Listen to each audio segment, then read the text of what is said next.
going on, gangsters? Yeah. I just watched, a very good movie. Ghostbusters, Frozen Empire. Man, I tell you, I got to get some tape and stuff here. Well, stickers. I got to put these stickers up. I got to get to that. A few things I've had to do in the shed here recently, but I really got to get to it. But anyway, this is Let's Talk Movies. It's been a while since I've done one of these. I just wanted to stand up and do this one. Little different background or whatever. In the shed, and been chilling, playing some music, doing some other things. I'm storing my CDs and my cassettes and stuff in my app on my phone and all that good stuff. But we're here to talk about Ghostbusters Frozen Empire. Hold on a minute. I gotta fix one of my figures. She looks like she's about to fall over, that Megan figure. A lot of people that I hear talk about this movie and they say it's good, but it's not as good as Afterlife. I might be the first to tell you I like it better than Afterlife.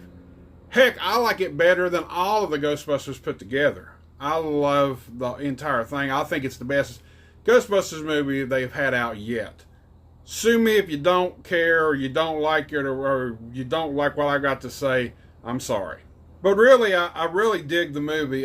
First thing is, I love that they go back to New York. I mean, Ghostbusters are from New York. You got to go back to New York. That is the number one thing that I liked, because you go back to the old firehouse and everything, and you know that just makes the movie right there. You got to be in New York. Another thing I like about the movie is the villain. The villain is probably the best looking and maybe the scariest type of villain. It's not really scary to, you know, us and stuff, but they actually make it look a little bit scary, you know, and intimidating or whatever. I think it's best villain, you know. And well, Slimer comes back. If you ain't never seen it, that's a spoiler. But Slimer's been hanging out upstairs in the basement. I mean, in the attic. Excuse me. In the attic for all these years, living and eating trash and stuff. I guess he has been. I wish he could have been in a little bit more, but it was still cool to see him. If they make another one, will he come back? I don't know. The fire guy, he was comical. That was a good comedian part about it. A lot of people complain and saying that Bill Murray wasn't in enough of the movie. Maybe he just didn't want to be in a whole lot of the movie. I don't know. I hear Bill Murray's kind of a douche sometimes. I don't know. Maybe he wanted too much damn money to be in so much of it. I don't know. Dan Aykroyd's in quite a bit of it. But it is cool that they bring the whole original cast back yet again. After the last movie, Afterlife, when they came back, they were mainly at the very end of the movie. And I didn't think they would put him in another movie, but they did. And they put him in quite a bit, especially near the end. They did a good job on that. Everybody getting together and fighting and everything. And you got the new generation. And I like the new generation. They're younger. Phil, what's his name? Not Phil. Rudd guy, whatever his first name is. I can't remember it right off.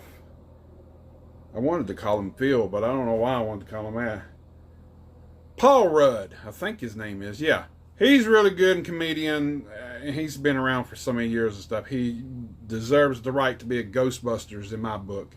All around, you know, the comedy parts and stuff in it was good too. I think this one had the best story too of everything. It even went all the way back to 1904 at the beginning and showed you the, you know, what this one was going to lead up to and everything. So that's really cool. Way before any of the Ghostbusters were born. I thought that was really cool too. Not going to get into too much of this movie. I don't want to, people that still hasn't saw it. I know some people I work with hadn't even saw Afterlife. Hell, Scotty Slasher ain't even seen Afterlife yet. I'm like, dude, get on it. You gotta watch Afterlife first before you watch this one because of the new characters and everything. I definitely, you know, say watch them. If nothing else, for back-to-back movies, these are really good movies. And if they make another one, I definitely will go see it. Or I'll, you know, rent it or buy it or whatever. I had to pre-order mine from Amazon. I got a Blu-ray. Didn't have it up here in the shed with me.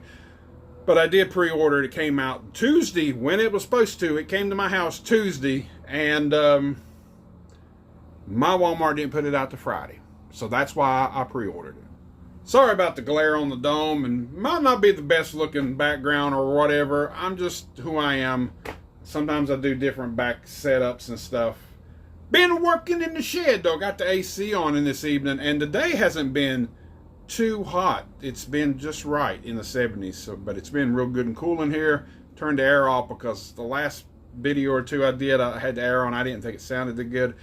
But what do you think of Ghostbusters Frozen Empire? This is Let's Talk Movies. I know it's been over a year since I've done one of these videos. I wanted to do a little bit more series on this, talking about newer movies or even older movies. Sometimes I will put up an older movie that I just watched or whatever for the first time, and that is coming up soon. So stay tuned for a video of that with some other movies that I have been recently purchasing from yard sales and flea markets and good stuff like that.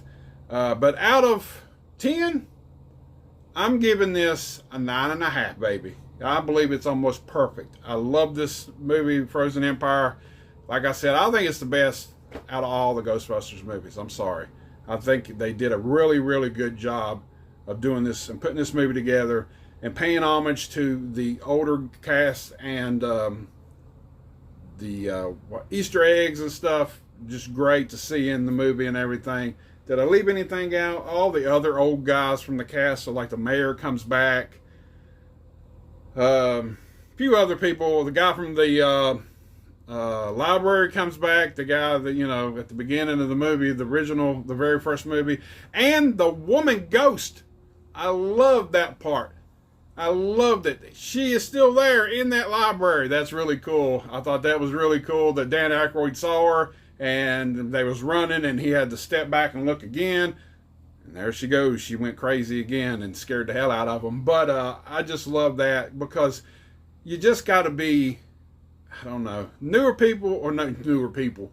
Younger people might not get that stuff. They might not ever get that kind of nostalgia. Me, I love that because that's what I remember seeing as a kid. And you get to see something like that again after all these years. What, 30-some years or whatever? Great, great. They put this movie great. Put it together real good. I dig it. I love it. Best Ghostbusters movie ever. I don't care what you say, but comment in the bottom. Let me know what you think of the movie. If you've seen it or you plan on seeing it, you better see it because it's a really good movie.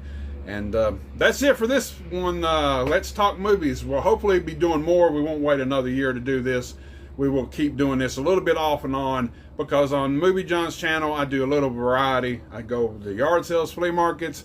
I collect toys. I collect the music stuff and movies. I do a little bit of everything on here. So I've been always told that people love that and they love watching the variety on here. So this is it for this video.